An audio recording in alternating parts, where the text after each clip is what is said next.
안녕하십니까, 이정희 목사입니다. 오늘은 16주일 40문에서 44문까지 예수 그리스도의 죽으심과 그리고 장사되심, 음부에 내려가심에 대해서 함께 생각해 보려고 합니다. 우리 지난 시간에 예수 그리스도의 고난에 대해서 함께 생각했습니다. 생애 처음부터 마지막까지, 그러니까 요람부터 무덤에 이르기까지 우리의 대속을 위한 고난을 받으신 예수 그리스도에 대해서 함께 생각했습니다. 예수님께서는 무죄하신 분으로서, 죄 없으신 분으로서 참으로 우리의 대속을 위해서 고난을 당하셨습니다. 그래서 어느 누구도 감당할 수 없는 참 무죄하신 참 사람이실 뿐 아니라 참 하나님이신 한 분 그리스도로 우리의 유일한 중보자로 오셔서 우리의 대속과 우리의 의를 위해서 고난받으시고 죽으셨습니다.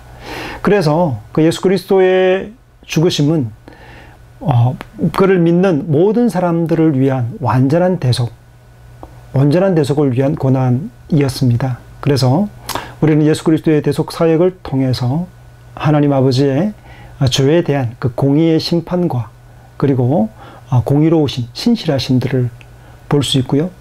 더불어서 우리를 사랑하시는, 또 사랑하셔서 언약을 주신 약속대로 그 신실하게 그 사랑을 이루시는 하나님 아버지의 사랑을 예수 그리스도의 고난을 통해서 확인할 수 있게 됩니다. 우리 오늘 40문답으로 들어가서요, 주님께서 이어서 왜 죽기까지 낮아지셔야 했는가라는 질문을 생각해 보려고 합니다. 왜 주님께서는 고난받으시고 그리고 고통당하시는 것으로 끝나지 않고 왜 죽음에 이르기까지 낮아지셔야 했습니까? 라고 40문답에서 묻습니다. 거기에 대한 대답이 하나님의 공의가 대속의 죽음을 요구하기 때문이라고 답하고 있습니다. 죄가, 하나님 앞에서의 범죄가 그 얼마나 너무나 큰 것임을 보여주는 것인데요. 하나님의 공의는 이 죄에 대해서는 사망과 죽음을 통해서만 갚을 수 있음을 이야기합니다. 하나님의 공의가 죄인의 멸망을 요구하기 때문입니다. 그래서 무죄하시는 분의 죽음 외에는 하나님의 공의를 만족시킬 수 있는 방법이 없는 것이죠. 예수 그리스도의 죽으심 외에 다른 방법으로 대속에 불과하기 때문에 주님께서는 죽기까지 낮아지셔야 하셨던 것입니다. 주님께서 먼저 아담과 하와에게 내가 이 열매를 먹으면 정녕 죽으리라고 말씀하셨던 그 말씀의 약속이 신실하신 하나님의 엄중하신 약속이며 또 저주에 대한 약속이기 때문에 그것들을 대속하시기 위해서는 주님의 죽으심 외에 다른 방법이 없다는 것을 일러주고 있습니다. 더불어서 41문답으로 넘어가면 주님께서 왜 죽으시기까지 낮아셔야 하는 것과 이어서 왜 그렇다면 무덤에까지 들어가셔야 했습니까? 라고 묻고 있습니다. 그것은 바로 예수 그리스도의 장사되심을 통해서 예수 그리스도의 죽으심이 참으로 죽으셨다는 그 사실에 대한 증거로서 장사되심을 이야기한다라고 말하고 있습니다. 반드시 죽어야만 장사가 이루어지죠. 산 사람을 장사하는 법은 없습니다. 죽으셨기 때문에, 참으로 대속의 죽음을 당하셨기 때문에 주님께서는 무덤으로 들어가셨습니다. 그리고 실제로 이 묻힘은 너는 흑이니 정녕 흑으로 돌아갈 것이라고 말씀하신 이것은 죄에 대한 결과, 삭시입니다. 그래서 죄와 형벌과 치욕의 일부라고 할 수 있겠는데요. 주님께서는 우리의 모든 죄, 우리의 모든 치욕, 우리가 담당해야 될 모든 부끄러움을 대신 다 담당하셨습니다. 실제로 무덤까지 내려가심을 통해서 장사되심을 통해서 주님께서는 우리의 모든 온전한 대속을 치르셨음을 우리는 확인할 수가 있습니다.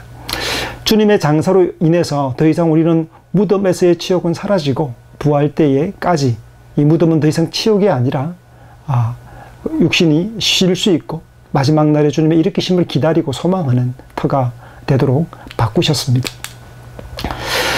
42문답에 가면 흥미로운 질문이 나옵니다. 예수님께서 우리의 모든 죄를 위한 대속으로 죽으셨는데, 그렇다면 주님께서 모든 죄의 값을 다 지불하셨음에도 불구하고 우리는 왜 죽어야 합니까? 라고 묻고 있습니다. 우리의 죽음은, 답은 그렇습니다. 우리의 죽음은 이제 더 이상 죄값을 위한 죽음이 아니라라고 답해 주고 있어요. 이제는 죄를 끝내고 죽음 자체가 이제 영생으로 들어가는 관문이 되었다라고 말합니다. 그 악을 골짜기가 이제는 하나님과의 화평과 아버지의 나라로 들어가는 그런 문이 되도록 바꾸셨다라고 이야기합니다. 주님께서 십자가 위에서 우리의 모든 죄에 대한 죄책과 형벌을 다 담당하셨기 때문에 이 죽음도 이제 동일한 죽음을 죽는 것처럼 보이지만 신자에게의 죽음은 전혀 다른 형질로 바뀌게 된 것이다 라고 설명하고 있습니다. 남김없이 주님께서는 다 이루셨다라고 선언하셨습니다. 그래서 죄책과 우리가 담당해야 될 이 지옥의 모든 형벌을 담당하셨습니다. 우리의 죽음은 이제 더 이상 저주가 아니라 영생으로 들어가는 관문이 되어졌다라고 말하고 있는 것이죠. 그런데 이런 질문이 나올 수밖에 없는 이유가 왜 그러냐면 현존하는 죽음과 질병이 심각하고 어려운 문제이기 때문에 그렇습니다. 우리에게 닥치는 질병들, 또 수많은 사람들과 사랑하는 사람들이 병원에 또 암으로 또 질병으로 혹은 사고로 죽음에 이르는 많은 육체적 고통과 어려움들과 난관들을 봅니다. 예수님께 십자가를 지셨음에도 불구하고 우리의 모든 죄를 다 대속하셨음에도 불구하고 아직까지 육체적 죽음이 완전히 없어지지는 않았습니다. 성도들도요, 이 땅을 살면서 동일하게 죽습니다. 그리고 몸이 죽는 그 사실에 대해 변함없이 경험하게 됩니다. 우리는 죽음을 통해서 안타깝고 고통스럽게도 사랑하는 사람들과 이별합니다. 부모와 형제와 일시적이지만 헤어지게 됩니다. 많은 고난과 어려움들이 있습니다. 실패도 있고요, 고뇌도 있고요, 마음의 고통들도 크게 당합니다. 통곡을 경험하고 아픔과 질고를 당하게 되죠. 죄는 즉각적으로 해결되었습니다. 죄의 책임과 형벌도 저주도 거두어졌습니다. 그러나 성경을 보면 마지막 원수, 아직까지 남아있는 이 원수가 사망이라고 이야기합니다. 이 사망은 마지막 날에 가서야 정복될 것이라고 성경은 말하고 있습니다. 육체의 죽음이 정복되는 날, 주님께서 오시는 그날까지 여전히 질병과 고난과 어려움들은 있습니다. 그럼에도 불구하고 우리가 명심해야 될 것들은 교리문답에서 말해주는 것처럼 죄에 대한 저주가 더 이상 아니라는 사실입니다. 정복되어질 사망으로 아직 사망이 남아있을 뿐 아니라, 그리고 이 땅에서 우리가 고통과 질병과 아픔들을 경험하기 때문이죠. 어떤 이상한 논리를 펴는 사람들처럼 예수 믿으면 감기도 안 걸리고 또 질병도 앓지 않는다는 말은 거짓말입니다. 사망은, 그리고 우리의 눈물 섞인 이 땅에서의 고난과 나그네로서의 삶들은 우리 주님 나라 가기까지 계속되는 것이죠. 하지만 이 사망은 아직 정복되지 않았습니다. 그날까지 여전히 원수로 남아 있습니다. 우린 죽음을 가볍게 여기서는 안 되는데요. 왜냐하면 죽음은 실존하는 어려움이고 무시무시한 어려움으로 여전히 닥쳐오는 것이고 다가오는 것이기 때문입니다. 오직 믿음과 우리에게 심으시는 성령을 통한 용기 안에서 우리가 임종 때에도 죽음을 이기고 주의 은혜 안에서 우리가 임종을 맞이할 수 있게 되는데요. 우리가 이것을 가볍게 여기게 되면 임종 때나 질병에 크나큰 당황과 어려움을 겪게 되는 것들을 볼 수 있습니다. 주님의 대속으로 죽음이 우리를 이기지 못할 것입니다.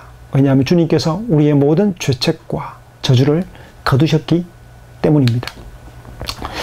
예수 그리스도의 죽음을 통해서 이제 어떤 결과가 나왔냐면 사망에서 생명으로 옮겼다고 얘기합니다.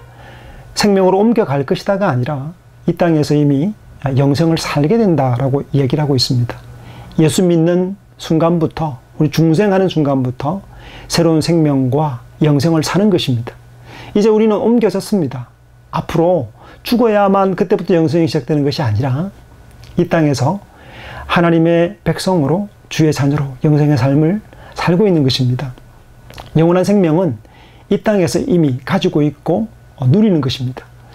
육체의 죽음은 죄의 종식인 것이죠. 성도들이 죄와 투쟁하는 것들로부터 안식으로 들어가는 것이죠. 죄를 끝내는 일입니다. 그리스도 안에서 새로운 생명, 중생이 일어났기 때문입니다. 43문에서 이렇게 말합니다. 묻습니다. 십자가의 죽으심을 통해서 성도가 누리게 되는 유익이 무엇입니까? 라고 묻습니다. 우리의 옛사람이 주님과 함께 십자가에 못 박히고 함께 죽고 장사되었기 때문에 이제 육체의 정욕의 지배에서 벗어났다라고 이야기합니다. 우리 자신을 이제는 육체의 병기, 사탄의 병기가 아니라 이제 예수 그리스도에 속한 의의 병기로 자신을 드릴 수 있게 되었다라고 이야기하고 있습니다. 주님의 죽으심으로 우리의 죄책만 제거하신 것이 아니고요. 저의 능력과 우리를 올가매고 있고 또 우리를 노예 삼던 그 권세로부터 우리가 건져내어짐을 당하였고 자유케 되었다라고 이야기합니다. 그래서 죄의 지배에서 벗어난 것이죠. 우리의 옛 본성이 십자가와 함께 못 박히고 장사되었습니다. 그리스도의 능력으로 죄의 맹목적 통제, 마구 끌고 가는 통제로부터 벗어나게 된 것이죠. 우리의 연약함이 더 이상 없다는 말이 아닙니다. 우리의 옛 본성은 여전히 우리 안에 있고요. 그래서 씨름합니다. 때로는 통곡하고 그 씨름이 심하여서 고통을 겪기도 하지요. 하지만 죄의 지배, 즉 죄의 종로로 타는 데서부터 우리는 자유케 되었다라고 이야기합니다. 이것은 바로 그리스도 안에서 우리가 죄에 대해 죽은 자가 되어졌기 때문에 그렇습니다. 새로운 본성으로 살림을 받았기 때문에 그렇습니다. 그래서 그리스도인의 특징은 그렇습니다. 우리 옛 본성과 그리고 새롭게 산 본성 간의 투쟁이고 싸움입니다. 이런 갈등이 없다는 것, 갈등이 사실 있는 것이 신자의 정서이고 정상적인 신앙 생활이라고 할 수 있겠습니다. 예수 믿는 순간 완전히 의화되어서 아무런 갈등이 없다고요? 그럴 수가 없습니다. 옛 본성과 그리고 새롭게 된 본성 간의 투쟁과 싸움이 우리 안에 있게 되는 것이죠. 죄의 권세가 더 이상 우리를 노예처럼 부릴 수 없게 되었습니다. 여전히 우리가 죄의 본성 안에 사로잡혀 살아가는 삶이 아닙니다. 새로운 본성 앞에 그리스도께 굴복하고 주의 소유로 살기 때문에 죄를 정복하고 죄와 싸우며 살아갈 수 있게 된 것, 그것이 바로 그리스도께서 죄를 권세를 깨뜨리셨기 때문에 우리 안에 일어나고 발생하는 선물이자 결과입니다. 우리는 죄와 싸우면서 하나님께 감사의 삶을 살아갈 수 있게 된 것이죠. 이 땅에서 이미 시작된 영생 때문에 하나님께 감사하는 삶, 하나님의 영광을 위한 삶, 하나님 나라에 속했기 때문에 그 나라의 법, 즉 하나님의 나라의 법에 따라, 말씀을 따라, 또 주의 계명을 따라 살아가기를 시작합니다. 그 한 계명, 특정한 계명이 아니라 모든 계명에 따라 하나님을 사랑하고 이웃을 사랑하며 살아갈 수 있게 된 것이죠. 주님의 대속의 죽음을 통해서 우리는 영생을 얻게 되었고 바로 이 땅으로부터 그 생명을 시작하는 것입니다. 이 땅에서 죽음이라는 것은 곧 자신과 세상에 전념하는 삶입니다. 사망과 같은 삶, 그리스도께로부터 돌아서서 말씀과 상관없이 자기 사욕과 세상을 향한 삶을 사는 것이 곧 죽음의 삶입니다. 그것이 죄의 삶이고 마지막에는 저주와 멸망에 직면하게 될 인생 걸음이 되는 것이죠. 44문답에 가면요, 지옥으로 가심의 내용이 덧붙여져 있는 것을 보게 됩니다. 묻습니다. 음부에 내려가심에 대해서 왜 덧붙여져 있습니까? 지옥 강화가 왜 포함되어 있습니까? 라고 묻습니다. 우리를 죄로 말미암아 지옥의 모든 고뇌와 모든 고통으로부터 우리를 구원하셨음을 확신하도록 하시기 위해서 또 위로를 주시기 위해서 덧붙여졌다라고 이야기를 하고 있습니다. 주님께서 십자가 위에서 다 이루셨다고 선포하셨습니다. 예수님께서 생각해 보십시오. 예수님께서 십자가 위에서 다 이루셨는데 다시 지옥에 갈 필요가 있을까요? 대속을 끝내시고 장사까지 마무리되었는데 다시 지옥으로 갑니까? 그럴 리가 없죠. 그렇다면 여기서 말하는 지옥은 무엇일까요? 십자가에서 지옥의 모든 고통을 담당하심에 대한 의미입니다.